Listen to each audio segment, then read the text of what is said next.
Indo British advanced pain clinic నొప్పి మాయం surgery దూరం. For appointments 9155515563. Kolkata doctor murder case ఇది గత ఏడాది ఆగస్టులో జరిగినటువంటి కేసు ఈరోజు తీర్పు వెలువరించబోతోంది. సో అందరూ కూడా దేశవ్యాప్తంగా ఎదురు చూస్తున్నారు, ఏం తీర్పు రావచ్చు, ఏం న్యాయం జరగవచ్చు ఆ ఫ్యామిలీకి అని. ఆగస్టులో జరిగినటువంటి ఈ ఇన్సిడెంట్ ఇప్పటికీ కూడా చాలామందిని విచారించడం కావచ్చు, సిబిఐ ఎంట్రీ అయింది, ఆ తర్వాత కోర్టులు తమ వాదనలు వినిపించారు, ఇవన్నీ కూడా జరిగాయి. అండ్ సాక్షుల్ని ప్రవేశపెట్టారు. సో ఇవన్నీ కూడా జరిగిన నేపథ్యంలో తీర్పు ఈరోజు రాబోతోంది కాబట్టి తీర్పు ఏమి రావచ్చు అనేది కూడా దేశవ్యాప్తంగా ఉత్కంఠగా ఎదురు చూస్తున్న సిచ్యువేషన్ అయితే కనిపిస్తోంది. ఇది పశ్చిమ బెంగాల్ అంటే వెస్ట్ బెంగాల్లో జరిగినటువంటి ఇన్సిడెంట్. పూర్తిగా డాక్టర్స్ అయితే ఒక డాక్టర్ని అత్యంత దారుణంగా రేప్ చేసి మర్డర్ చేసినటువంటి కేసు ఇది. చాలా మందిని కదిలించింది అనుకోవచ్చు ఈ ఇన్సిడెంట్ కూడా. రాష్ట్ర వ్యాప్తంగా దేశవ్యాప్తంగా చాలా చోట్ల కూడా పెద్ద ఎత్తున నిరసనలు కూడా కొన్ని నెలల పాటు జరిగాయి. న్యాయం జరగాల్సిందే, న్యాయం జరగకపోతే మేము విధులకు కూడా రాము అని చాలా రోజుల పాటు డాక్టర్స్ అయితే తమ వృత్తులను కూడా పక్కన పెట్టేసి న్యాయం చేయాల్సిందే, లేకపోతే ఇట్లాంటి ఇన్సిడెంట్స్ ఇంకా దేశవ్యాప్తంగా అందరి మీద జరిగే అవకాశం ఉంది అంటూ పెద్ద ఎత్తున గలం వినిపించిన పరిస్థితి. యాక్చువల్లీ ఒక్కసారి రీకాల్ చేసుకుందాం ఈ కేసు ఏంటి అనేది నేను ఒక్కసారి చెప్పబోతున్నాను. యాక్చువల్లీ ఇది కోల్కతా ఆర్జీకర్ మెడికల్ కాలేజీలో పీజీ డాక్టర్ పై అత్యాచారం ఆ తర్వాత హత్య కేసుకి సంబంధించి Sealdah civil and criminal court ఇవాళ తుది తీర్పు ఇవ్వబోతోంది. సో గత ఏడాది ఆగస్టు 9న ఆర్జీకర్ ఆసుపత్రిలో మహిళా డాక్టర్ పై అత్యాచారం ఘటన జరిగింది. నవంబర్ 12 నుంచి సిల్దా కోర్టు విచారణ చేపట్టింది. ఆగస్టు 9న ఇన్సిడెంట్ జరిగితే నవంబర్ 12న సిల్దా కోర్టు విచారణ చేపట్టింది. 50 మంది సాక్షుల్ని పరిశీలించింది, విచారించింది. సో ఈ నెల 9వ తేదీన తుది విచారణ ఆల్మోస్ట్ ఈ కేసులో పూర్తయిపోయింది. 2 నెలల పాటు విచారణ జరిపినటువంటి సిల్దా కోర్ట్ శనివారం రోజు అంటే ఈ రోజు తీర్పు ఇవ్వబోతోంది. ఈ తీర్పు పైనే అందరూ ఉత్కంఠగా ఎదురు చూస్తున్న పరిస్థితి అయితే కనిపిస్తోంది. ఇది ఎక్కడైతే ఆమె హాస్పిటల్లో పనిచేసినటువంటి ప్లేస్ ఇది. ఎంత ఆందోళనకరంగా ఉందో ఆ సిచ్యువేషన్ ఆనాడు మనం చూడొచ్చు. కొన్ని నెలల పాటు ఇట్లాంటి పరిస్థితి ఆ హాస్పిటల్ పరిసరాల్లో మనం చూసిన పరిస్థితి. అది ఆర్జీకర్ మెడికల్ కాలేజ్ దగ్గర ఉన్నటువంటి పరిస్థితి. ఆనాడు కొన్ని నెలల పాటు ఇదే సిచ్యువేషన్ ఆ హాస్పిటల్ దగ్గర కనిపించింది. సో కోల్కతా హైకోర్టు ఆదేశాలతో సిబిఐ విచారణ చేపట్టింది. ఈ కేసుకి సంబంధించి నిందితుడు సంజయ్ రాయ్కు పాలిగ్రాఫ్ టెస్ట్ నిర్వహించడం సహా ఆర్జీకర్ మాజీ ప్రిన్సిపల్ సందీప్ ఘోష్తో పాటు పలువురిని సిబిఐ ప్రశ్నించిన పరిస్థితి అయితే కనిపించింది. అండ్ ఈ ఘటనకు నిరసనగా ఆర్జీకర్ హాస్పిటల్లో నిరసన తెలుపుతున్న ఆందోళనకారిపై కూడా దాడి ఘటన సంచలనం రేపింది. అండ్ ఈ అంశంపై పశ్చిమ బెంగాల్ సర్కార్ను కోల్కతా హైకోర్టు తీవ్రంగా మందలించింది. ఎస్, నేను చెప్పాను కదా, చాలా పెద్ద ఎత్తున నిరసన జరిగిన సిచ్యువేషన్ ఉండింది. ఆనాడు ఇన్సిడెంట్ జరిగిన తర్వాత కొన్ని నెలల పాటు ఆర్జీకర్ హాస్పిటల్ దగ్గర భయంకరమైన పరిస్థితి, భయంకరమైన వాతావరణం కనిపించింది. సీఎం వెళ్ళినా, అధికారులు వెళ్ళినా ఎవ్వరి మాటలు వినలేదు అక్కడ ఉన్నటువంటి స్టాఫ్ కావచ్చు.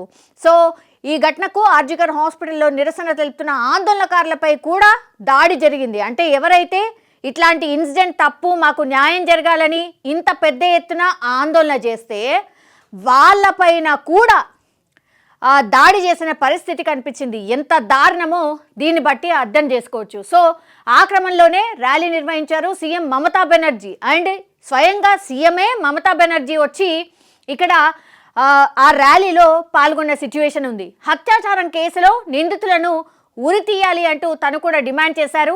కొందరు నిజాలు బయటకు రాకుండా చేస్తున్నారని కూడా అసహనం వ్యక్తం చేసిన సిచ్యువేషన్ అయితే కనిపించింది. సో కోల్కతాలో డాక్టర్పై అత్యాచారం కేసును సుమోటోగా స్వీకరించింది సుప్రీంకోర్టు. ఇలాంటి ఘటనలు పునరావృతం కాకుండా ఉండేలా అన్ని చర్యలు తీసుకోవాలని నిపుణులతో నేషనల్ టాస్క్ ఫోర్స్ను కూడా ఏర్పాటు చేసింది. దెన్ సంచలనం రేపినటువంటి ఈ డాక్టర్ అత్యాచారం కేసులో నివేదిక ఇచ్చినటువంటి సిబిఐ నిందితుడికి మరణశిక్ష విధించాలని సిఫార్సు చేసింది. మరణశిక్ష ఎంత కఠినంగా ఉండాలంటే నిజంగా చెప్తున్నాం కదా, మళ్ళీ ఇంకోసారి ఇట్లాంటి పరిస్థితి రావద్దు, ఇట్లాంటి ఘటన చేయడానికి ఎవరు కూడా పూనుకోవద్దు, అంత కఠినంగా శిక్షించాల్సిందే అని చాలా పెద్ద ఎత్తున డిమాండ్ అయితే వినిపించింది. సో మరణశిక్ష విధించాల్సిందే, మరణశిక్ష కాకుండా ఏ శిక్ష విధించినా కూడా ఈ కేసులో ఆ డాక్టర్కి ఇంకా ఎవరికి కూడా న్యాయం జరగనట్టే అనేటువంటిది కూడా చాలామంది మాట్లాడడం జరుగుతోంది. అండ్ అభిప్రాయం కూడా అదే.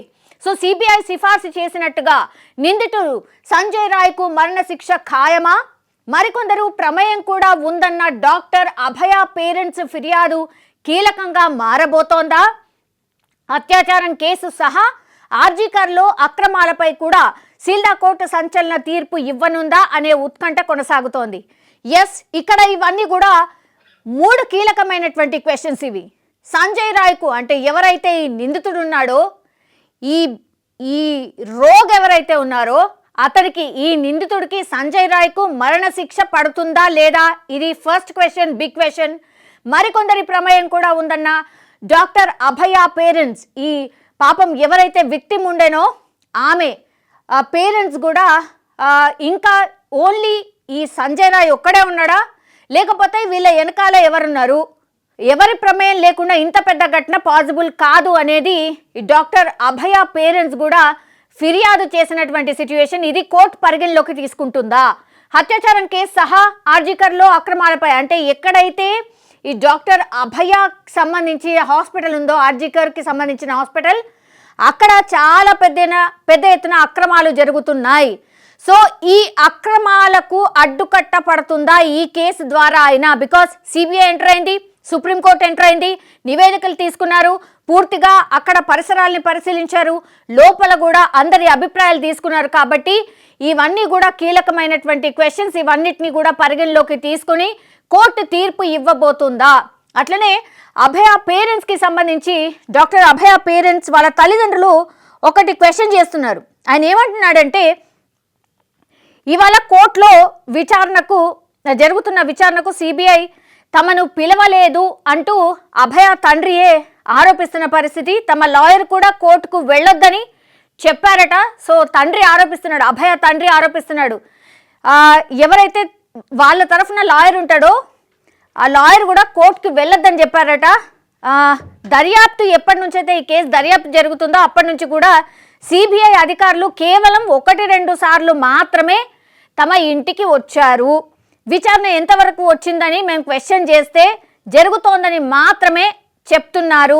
ఎటువంటి వివరాలు తమకు తెలియనివ్వలేదు ఆర్ చెప్పలేదు అనే ఆవేదన మాత్రం ఇప్పుడు అభయ పేరెంట్స్ ఆర్ అభయ తండ్రి ఆరోపిస్తున్న పరిస్థితి అయితే కనిపిస్తోంది. సో ఇవన్నిటినీ కూడా పరిగణలోకి తీసుకుంటుందా? ఇంకోటి కీలకం అంశం ఏంటంటే, తమ కూతురు గొంతుపై గాయాలున్నా స్వాబ్ సేకరించలేదు, కేసు ఛేదించడానికి సిబిఐ ఎక్కువగా ప్రయత్నించడం లేదు. ఈ ఘటనలో 4 పురుషులు 2 మహిళలు ఉన్నట్టుగా డిఎన్ఏ రిపోర్ట్లో వెల్లడైందని అధికారులు పేర్కొన్నారని కూడా ఆయన గుర్తు చేస్తున్నారు. ఈ దారుణానికి పాల్పడిన వారికి కఠిన శిక్ష విధించాలని డిమాండ్ చేస్తున్నారు. సో ఇది యాక్చువల్లీ మీరు నిందితుడిని ఒక్కడనే చూపెడుతున్నాడు, కానీ నిందితుడు ఒక్కడు కాదు, దీని వెనకాల చాలా మంది ఉన్నారు. డిఎన్ఏ టెస్ట్లో కూడా ఇదే బయటపడింది. వాళ్ళని ఎందుకు విచారించట్లేదు, ఓన్లీ సంజయ్ రాయ్ని మాత్రమే ఎందుకు చూపిస్తున్నారు అనేది కూడా అభయ తల్లిదండ్రులు ఆరోపిస్తున్న పరిస్థితి అయితే కనిపిస్తోంది. సో ఇవన్నీ కూడా కీలక అంశాలు కాబోతున్నాయి. అండ్ అత్యాచారం కేసులో మరికొందరు ప్రమేయం ఉందని పేర్కొంటున్న డాక్టర్ అభయ పేరెంట్స్ నిజం తేల్చి వాళ్ళందరికీ శిక్ష వేయాలంటున్నారు. తమకు న్యాయం జరుగుతోందని ఒక ఆశాభావం అయితే వ్యక్తం చేస్తున్నారు. న్యాయం జరిగే వరకు పోరాడతామన్నారు. వాళ్ళతో పాటు యావత్ దేశం సీల్డా కోర్టు ఎలాంటి తీర్పు ఇవ్వబోతోందని ఆసక్తిగా ఎదురు చూస్తోంది. ఎస్, నేను ఇంతకుముందు చెప్పినట్టుగా దేశం అంతా కూడా ఎదురు చూస్తున్న సిచ్యువేషన్ అయితే కనిపిస్తోంది. ఇది పూర్తిగా దేశవ్యాప్తంగా ఒక సంచలనమైనటువంటి కేసు. అండ్ ఆగస్టు 9న జరిగినటువంటి కేసు ఈరోజు సీల్డా కోర్టు ఒక తీర్పు అయితే ఇవ్వబోతోంది. ఒకవేళ తీర్పు నిజంగానే మరణశిక్ష కాకుండా ఇంకా వేరేది ఏమైనా అంటే యావజ్జీవమో లేకపోతే కొన్నేళ్ల పాటు శిక్ష వేసి వదిలేస్తే మరి అభయ పేరెంట్స్ ఊరుకుంటారా? అభయ పేరెంట్స్ నెక్స్ట్ స్టెప్ ఏంటి? వాళ్ళు లేవనెత్తిన అంశాలు, వాళ్ళు లేవనెత్తిన క్వశ్చన్స్ అన్నిటికీ ఆన్సర్ రాకపోతే వాళ్ళ ఫర్దర్ స్టెప్ ఏంటి అనేది కూడా పూర్తిగా అందరూ ఎదురు చూస్తున్న పరిస్థితి అయితే కనిపిస్తోంది. కానీ డాక్టర్ అభయకు న్యాయం జరగాల్సిందే అని అందరూ కోరుతున్న సిచ్యువేషన్ అయితే కనిపిస్తోంది. కోర్టు ఏం తీర్పు ఇస్తుందని దేశవ్యాప్తంగా అందరూ ఎదురు చూస్తున్న పరిస్థితి అయితే కనిపిస్తోంది.